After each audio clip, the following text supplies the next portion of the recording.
ওদের পিঠের উপরে সেই শক্ত। এই যে আমাদের রেস্কিউ করা দুইটা কচ্ছপ, একটা ছোট বাচ্চা আর একটা বড়টা প্রেগনেন্ট, এই জন্য ও একটু অলস, আর ছোটটা এটা সেই চঞ্চল, দেখেন নড়তেছে।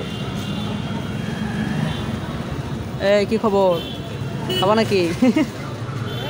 ছোটটা বড়টাকে মারতেছে। এই এই মূলত আর 5-6 ঘন্টা ওদেরকে এখানেই থাকতে হবে, তারপর এখান থেকে ওদেরকে পরিবেশে অবমুক্ত করা হবে। তো এখন আমরা ওদেরকে নিয়ে যাচ্ছি। এই সাবধানে থাকো, ওদের পিঠের উপরে সেই শক্ত, আর ভিতরে হাঁটে বেড়াচ্ছে।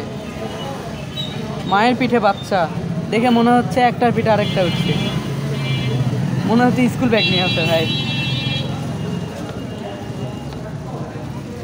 এই এই এই এই পুরো পেঁপে দিয়ে চেপে দেবো।